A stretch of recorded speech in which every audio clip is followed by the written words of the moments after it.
preciso. Bom dia, boa tarde, boa noite, alunos do Emmanuel. Essa aula aqui é destinada para o nono ano. Vocês estão tranquilos? Estão bem? Espero que estejam bebendo muita água, porque está muito quente e para não ter nenhum problema, né? É muito bom a gente se hidratar, principalmente quando está nessa estação extremamente quente. Então vamos lá, pessoal. A gente vai fazer esse exercíciozinho da página de vocês, que é a 229, um exercício de fixação bem tranquilo, tá? Para vocês conseguirem desenvolver aí na casa de vocês. Vamos lá. Esse o que estudei é uma revisão para poder a gente fixar os conteúdos do módulo, né? Então ele fala aqui, né? As forças são grandezas vetoriais, certo? E o que são grandezas vetoriais?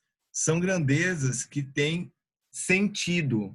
Sentido que eu falo, ela tem uma orientação, então ela vai ter um sentido, né? Direita, esquerda, cima, baixo. Então elas têm um sentido, elas vão ter um posicionamento. Então quando a gente fala que são grandezas vetoriais, a gente está falando nesse sentido. Que podem causar aceleração. Então, quando a gente fala de força, né, estrutura newtoniana, a gente está falando de algo que pode causar um movimento, consequentemente, uma estrutura de aceleração, variando a velocidade do corpo, certo? Ou uma deformação no corpo. Agora, especificamente sobre as leis de Newton. As leis de Newton, para a lei da inércia, que é a primeira lei de Newton, um corpo em repouso tende a se manter em repouso. A inércia, pessoal, é a primeira lei de Newton e ela fala: se não houver variação, todos os objetos tendem a permanecer no seu estrutura inicial. Então, se o corpo está em repouso, ele tende a permanecer em repouso. E todo o corpo em movimento retilíneo uniforme tende a se permanecer em movimento uniforme. Quando a gente fala em movimento uniforme, a gente está falando de quê? A gente está falando de um movimento não variável, certo? Então é isso que ele quis dizer, movimento uniforme. Desculpa aqui pela letrinha, tá? Se a força resultante sobre ele for nula, resultante, que é o resultado das forças interagindo, certo? Resultante. Yes. Bom, de acordo com o princípio fundamental da dinâmica, que é a segunda lei de Newton, a intensidade da força resultante, né, a força de resultados, a força de interação entre as estruturas, resultante, é igual ao produto da massa do corpo pela aceleração. Aceleração. Desculpa pela letra, tá? Pessoal, lembrando que ela está falando aqui é a fórmula, né? F igual a m vezes A, que é a segunda lei de Newton, né? Que é força resultante é igual ao produto da massa m do corpo pela aceleração adquirida, que é A. Beleza?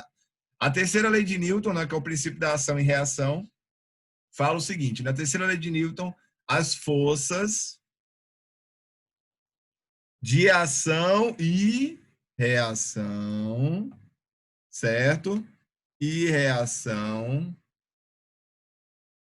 opa, atuam em pares, em corpos diferentes, certo? Que é justamente o resultado dessas estruturas. E possuem a mesma intensidade, mesma direção, mas sentidos opostos. Mesma direção, mais sentidos opostos. Então, essa primeira parte aqui, ele está falando justamente da concepção básica das estruturas das leis de Newton, tá?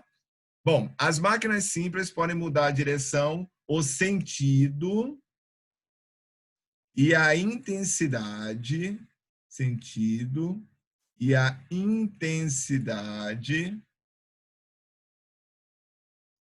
intensidade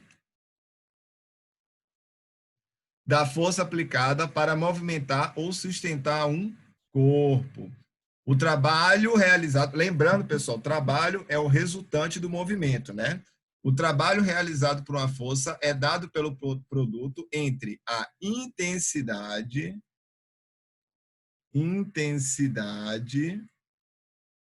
da força e o deslocamento causado por ela, né? O trabalho tem que ter deslocamento, porque o trabalho é justamente a variável do movimento, certo?